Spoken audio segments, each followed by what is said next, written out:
Olá, canal Old Way, Carlos Borges aqui para mais uma reflexão do nosso canal. Hoje uma citação para os nossos temas diversos. A citação é: o falso se dá bem com todos, o verdadeiro não.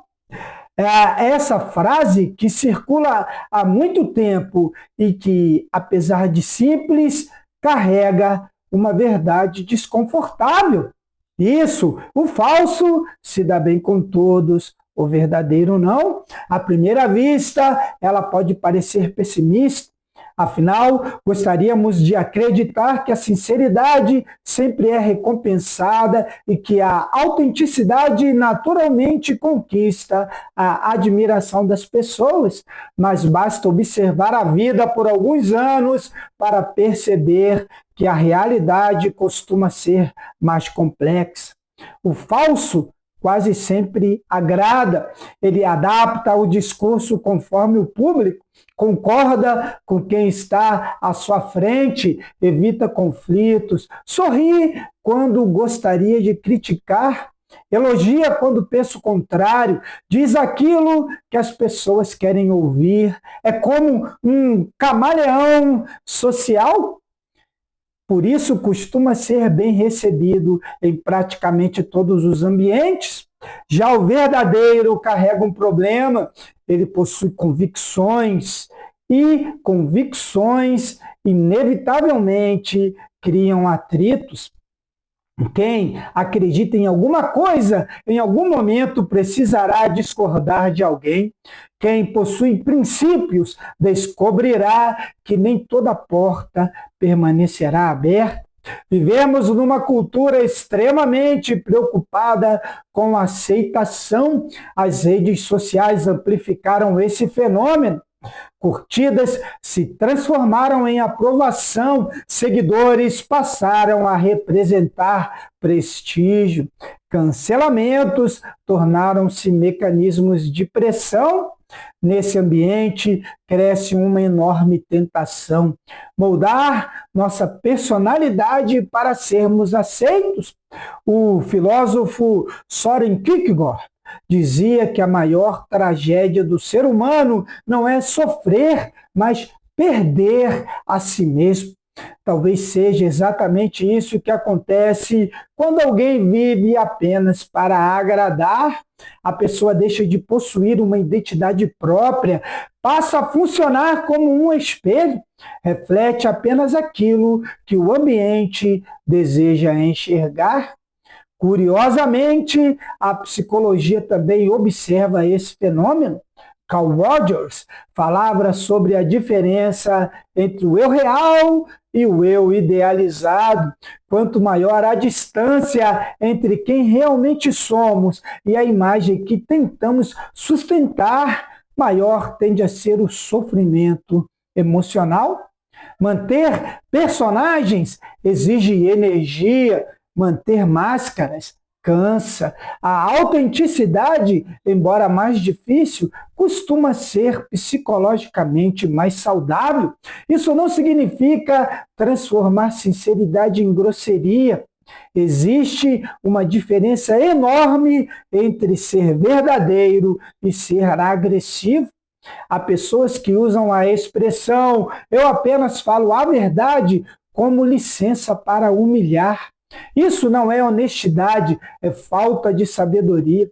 Aristóteles lembrava que a virtude normalmente está no equilíbrio.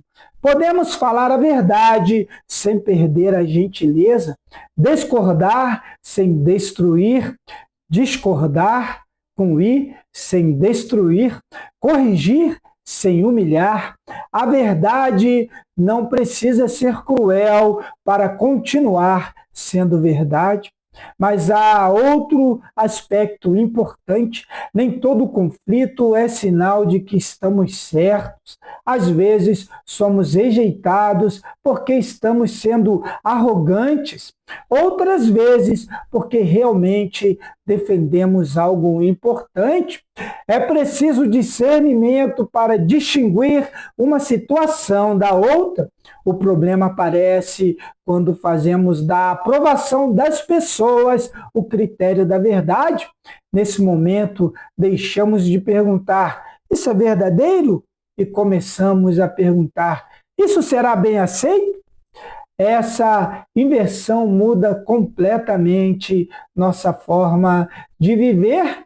Na história da humanidade, quase todas as grandes transformações começaram com pessoas que desagradaram muita gente. Sócrates foi condenado, Galileu foi perseguido, Dietrich Bonhoeffer foi executado. Martin Luther King foi preso inúmeras vezes. Nenhum deles era popular entre todos, porque a verdade raramente faz unanimidade. Do ponto de vista cristão, isso parece de maneira ainda mais intensa. Jesus era amado pelas multidões quando multiplicava pães, mas quando começou a confrontar consciências, muitos o abandonaram. O Evangelho nunca prometeu popularidade, prometeu significado. Talvez exista aqui uma pergunta importante para todos nós: estamos vivendo para sermos aceitos ou para sermos íntegros? É claro que ninguém deve procurar conflitos desnecessários. A paz é um valor precioso, mas existe uma paz comprada ao preço da consciência, e essa costuma sair cara demais. Às vezes dizer não custa amizades, defender um princípio custa oportunidades, recusar um acordo custa dinheiro, falar a verdade custa popularidade, mas vender a própria consciência custa muito mais.